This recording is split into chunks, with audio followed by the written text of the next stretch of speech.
तो गाइज अगर बात की जाए चेंज इन डिमांड की, तो चेंज इन डिमांड भी 2 टाइप्स का होता है आपके पास, एक इंक्रीज इन डिमांड, एक डिक्रीज इन डिमांड। इससे पता चल रहा है कि डोमिनेंस किसका है, डिमांड का है, वहाँ पे किसका था, प्राइस का था। ठीक है, तो बात की जाए इंक्रीज इन डिमांड की, so rise of demand due to change in other determinants of demand other than price. की डिमांड कैसे बढ़ती है इंक्रीज इन डिमांड में, due to change in other determinants. Other determinants कैसे जैसे मान लो आपका taste and preferences, fashion, trend, climate conditions जैसी भी है, कुछ भी चेंज होता है मान लो, तो उसके अकॉर्डिंग क्या है, आपकी डिमांड जो चेंज हो रही है वो हुआ आपके अदर डिटर्मिनेंट, कि उसकी वजह से, उनके चेंज होने की वजह से, बट प्राइस कांस्टेंट रहेगा। ठीक है, तो देखो इसको एग्जाम्पल के थ्रू समझते हैं। जब आपके पास क्या है, प्राइस 2 है तो डिमांड कितनी है, 2 ही है। जब प्राइस आपके पास सेम रहा, डिमांड आपके पास कितनी है, बढ़ गई। ठीक है, डिमांड क्या हुई, बढ़ गई। और इसमें क्या है, ये शिफ्ट कर जाएगी न्यू डिमांड कर्व पे। ठीक है, दूसरे की तरह नहीं कि एक ही डिमांड कर्व पे रहेगी, ये क्या है, इसमें ये चेंज हो जाएगा। ठीक है, देखो ओ एक्स एक्सिस पे प्राइस है, ओ एक्स एक्सिस पे क्वांटिटी है, ओ वाई एक्सिस पे प्राइस है। ठीक है, जब आपके पास क्या है, प्राइस 2 था तो क्वांटिटी 2 थी, प्राइस 2 ही रहा, क्वांटिटी बढ़ गई कितनी, डी से D1 शिफ्ट हो गई। ठीक है, ये ए से बी तक शिफ्ट हो गया। बात की जाए आपके पास डिक्रीज इन डिमांड की, तो डिक्रीज इन डिमांड क्या है, इंक्रीज इन डिमांड का उल्टा हुआ आपके पास ना, डिक्रीज इन डिमांड। तो देखो इसकी डेफिनेशन क्या है कि fall in demand due to change in determinants of demand other than price. Demand क्यों कम होती है, due to change in other determinants, जैसे taste preferences, climatic change, seasons के अकॉर्डिंग, बहुत कुछ होता है जिसके अकॉर्डिंग क्या है, आपकी डिमांड कम हो रही है बट प्राइस सेम ही है, उसके अकॉर्डिंग ही आपके पास डिमांड फ्लक्चुएट्स हो रही है, चेंज हो रही है। तो देखो इसको भी एक शेड्यूल और डिमांड कर्व के थ्रू इसको समझते हैं। तो बात की जाए जब आपके पास प्राइस क्या है, 2 है, तो डिमांड कितनी है आपके पास, 3, डिमांड ज़्यादा है। जब प्राइस आपके पास 2 ही रहा पर डिमांड क्या हो गई, कम हो गई, डिमांड कर्व शिफ्ट कर गया। तो देखो इसको डायग्राम के थ्रू समझते हैं। अब ओ वाई एक्सिस पे प्राइस है, ओ एक्स एक्सिस पे क्वांटिटी है। ठीक है, जब आपके पास प्राइस 2 है तो क्वांटिटी कितनी है, 2 है। डिमांड कर्व है इसका ये D demand curve. No, when your price is 2 your demand is 3।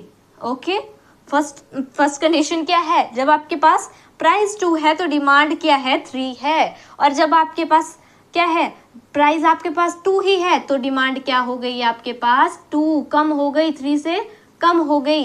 ये इस साइड शिफ्ट कर गई, लेफ्ट साइड को ये शिफ्ट कर गई डिमांड कर्व। ठीक है, तो ये डी डिमांड कर्व से D1 डिमांड कर्व की तरफ शिफ्ट हो गया। ठीक है, डी डिमांड कर्व से शिफ्ट हो गया D1 डिमांड कर्व की तरफ। ठीक है, तो कल मैंने आपको क्या पढ़ाया था, लॉ ऑफ डिमांड क्या होता है। तो ये सारा लॉ ऑफ डिमांड का क्या है, पार्ट 2 है। जो मैंने आपको कॉन्सेप्ट उसमें समझाए थे उसके नेक्स्ट ये कॉन्सेप्ट्स है। आई होप सो आपने कल की वीडियो देखी होगी, अगर नहीं देखी होगी तो मैं आपको फटाफट रिकॉल करवा देती हूँ। लॉ ऑफ डिमांड होता क्या है। So other things being equal, when the price increases your demand decreases, and when your price decreases your demand will be increases, and this is known as law of demand कि other things equal रहेगी, change नहीं होगी, constant रहेगी। जब आपका price बढ़ेगा आपकी demand कम हो जाएगी, और जब आपके पास प्राइस कम होगा आपकी डिमांड बढ़ जाएगी। इसे क्या कहते हैं, लॉ ऑफ डिमांड। ठीक है, I hope so guys you understand this topic. And if you understand this topic, please like, share and subscribe to my YouTube channel 10 Minute Economics. And let me know in the comment section which topic you want to learn next. Till then, take care, bye-bye. See you soon in my next video. तो guys, अगर बात की जाए quantity demanded की types की, कौन कौन से होते हैं, extension of demand and contraction of demand. Contraction क्या हुआ, संकुचन, कम हो रही है आपके पास डिमांड, एंड एक्सटेंशन क्या हुआ कि ज़्यादा आपके पास क्या है, डिमांड हो रही है। ठीक है, क्वांटिटी डिमांड, कुछ भी बोल लो आप, ठीक है। बात कीजिए extension of demand. Extension of demand होता क्या है? जब आपके पास प्राइस बढ़े डिमांड कम हुई, जब प्राइस घटे डिमांड ज़्यादा हुई। ये क्या हुआ आपके पास? एक्सटेंशन ऑफ डिमांड, कि आपके जैसे प्राइस चेंज हो रहे हैं, आपकी क्वांटिटी चेंज हो रही है, आपकी डिमांड चेंज हो रही है, ठीक है। चलो इसको हम देखते हैं किसके through? Demand schedule and demand curve के थ्रू। मैंने आपको कल बताया था कि डिमांड शेड्यूल क्या होता है, जो एक टेबुलर रिप्रेजेंटेशन होती है किसी डाटा की, मतलब कि आपको इसमें टेबल में रिप्रेजेंट किया गया है इसके डाटा को, ठीक है। एंड जो डिमांड ग्राफ होता है वो क्या है? जो ये ग्राफ है, ग्राफिकली इसको रिप्रेजेंट किया गया है, ठीक है। तो बात की जाए, when your price is 4 your quantity will be 3, and when your price is 3 your quantity increases to 4. It means that when your price increases, okay, your quantity will decreases, quantity decreases, and when price decreases your quantity will be increase. I hope so you understand this, कि जब price कम होगा price ज़्यादा होगा, quantity कम होगी, जब price कम होगा quantity ज़्यादा होगी। देखो ग्राफ के थ्रू भी समझ लो, जब प्राइस 4 है, ज़्यादा है, क्वांटिटी कम है, 3 है। जब प्राइस कम हो गया, 4 से घट के 3 रह गया, तो क्वांटिटी 3 से बढ़ के 4 होगी। आया समझ? अब इसको ग्राफ के थ्रू भी फटाफट समझते हैं। देखो इसमें हमारे पास ओ वाई एक्सिस पे प्राइजेस है एंड ओ एक्स एक्सिस पे हमारे पास क्वांटिटी है, ठीक है। जब आपने एग्जाम में कोई भी डायग्राम करना होगा तो क्वांटिटी आपने पूरा लिखना है, और प्राइस है ये ऐसे लिखना है, ठीक है, ऐसे डायरेक्ट ये सीधा नहीं लिखना है, ओके।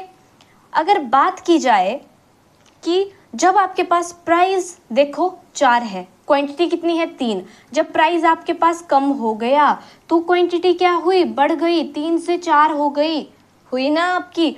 तो ये क्या हो गया आपके पास? एक्सटेंशन ऑफ डिमांड, की प्राइस कम हो गया। इसमें बेसिकली आपने प्राइस को मान के चलना है सबसे मेन फैक्टर इसमें, ठीक है। तो देखो अकॉर्डिंग टू प्राइस, जैसे प्राइस कम हुआ, ये देखो इधर, तो डिमांड क्या हुई? बढ़ गई, आपकी क्वांटिटी बढ़ गई।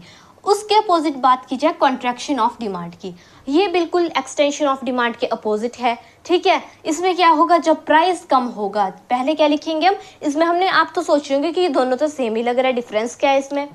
देखो इसमें सबसे पहले आपने लिखना है कि प्राइस व्हेन प्राइस इंक्रीजेस। अगर आप इसमें लिख दोगे ना व्हेन प्राइस डिक्रीजेस, आपकी डेफिनेशन गलत हो जाएगी। क्यों? Because price is the main factor here, ठीक है। ये सारी ही घुमा फिरा के बात प्राइस पे आ रही है। इसमें क्या लिखना है सबसे पहले? कि प्राइस कम है फिर डिमांड ज़्यादा हुई। इसमें लिखना है प्राइस ज़्यादा है फिर डिमांड कम हुई, ठीक है। और इसमें लिखना है जब प्राइस कम है तब डिमांड ज़्यादा हुई, ठीक है। When price decreases your demand will be increases, and when your price increases your demand will be decreases. This is called contraction of demand, कि आपकी डिमांड कम हो रही है। क्यों? अकॉर्डिंग टू प्राइस, जब घटता बढ़ रहा है, तो ठीक है। तो इसको फटाफट समझते हैं डिमांड शेड्यूल और डिमांड कर्व के थ्रू। जब आपके पास प्राइस 3 है, जब आपके पास प्राइस क्या है? कम है, तो आपकी क्वांटिटी कितनी है? 4 है, ज़्यादा है। और जब आपका प्राइस 3 से बढ़कर 4 हो गया तो आपकी डिमांड 4 से घटकर 3 ही रह गई। इसमें क्या कहा? जब आपके पास प्राइस कम है, आपके पास क्वांटिटी ज़्यादा है, जब प्राइस ज़्यादा हो जाएगा आपकी quantity demanded will be decrease, okay. तो इसमें कैसा रिलेशनशिप है? अपोजिट रिलेशनशिप है इसमें भी। इसमें देखो जब आपका प्राइस कितना था? 3 था, तो आपकी डिमांड कितनी थी? 4 थी। जब आपका प्राइस बढ़ गया तो आपकी डिमांड 4 से घट के 3 ही रह गई। आया समझ यहाँ तक आप सभी को? ठीक है। Hi guys, welcome back to my YouTube channel 10 Minute Economics. So in this video we will discuss about part 2 of law of demand. So in this video we are discuss about change in quantity demanded and change in demand. So first of all we are discuss about change in quantity demanded. Okay. When due to change in the own price, quantity demanded of a commodity changes, it is different points on the same demand curve. इसमें यही बताया गया है जब price change होगा तो quantity change होगी, और जब वो चेंज होगी, चेंज होने के बावजूद भी वो क्या है? सेम ही डिमांड कर्व पर रहेगी, ये डिमांड कर्व पे शिफ्ट नहीं करेगी। और बात की जाए अगर चेंज इन डिमांड की, तो क्या है? When quantity demanded changes due to change in the factors other than own price of the commodity remain same. इसमें क्या है? जब क्वांटिटी आपके पास चेंज होगी, क्यों? Due to other factors, due to change in other factors. Quantity क्यों change होगी? Due to change in other factors. And जब ये चेंज होगी तो क्या है, बट हमारे पास प्राइस क्या है, कांस्टेंट ही रहेगा, बट जो डिमांड कर्व है वो शिफ्ट कर जाएगा दूसरे डिमांड कर्व पे। ठीक है, मान लो आपके पास डिमांड कर्व है ये डी आपके पास पहले का डिमांड कर्व है, तो ये कहाँ शिफ्ट कर गया, D1 पे। ठीक है, बट प्राइस क्या रहेगा आपके पास, कांस्टेंट ही रहेगा। ठीक है, कि मैं आपको ग्राफ में बताऊंगी, ये तो मैंने जस्ट आपको एग्जांपल दिया ताकि आपको समझ आ जाए। बात की जाए सेकंड पॉइंट की, तो वो है movement along a same demand curve. इसमें क्या है, मूवमेंट होगी डिमांड कर्व में, but same he demand curve पर। ठीक है, डिमांड कर्व शिफ्ट नहीं करेगा, और अगर इसमें मूवमेंट होगी तो क्या है, ये शिफ्ट कर जाएगा, इसमें चेंज होगा तो ये शिफ्ट कर जाएगा डिमांड कर्व। इसमें बात करें ये 2 टाइप्स का और ये भी 2 टाइप्स का है। इसमें कौन से 2 टाइप्स है, चेंज इन क्वांटिटी डिमांडेड में? Extension of demand and contraction of demand. Extension और कॉन्ट्रैक्शन, एक्सटेंशन मतलब बहुत ज़्यादा, कॉन्ट्रैक्शन मतलब कम। एंड 2 टाइप्स इसके हैं चेंज इन डिमांड के, increase in demand and decrease in demand. जब डिमांड बढ़ जाएगी और डिमांड घट जाएगी, इसके 2 हमारे पास टाइप्स है। चलो इनके बारे में डिटेल में बात करते हैं कि क्या होता है ये। ओके।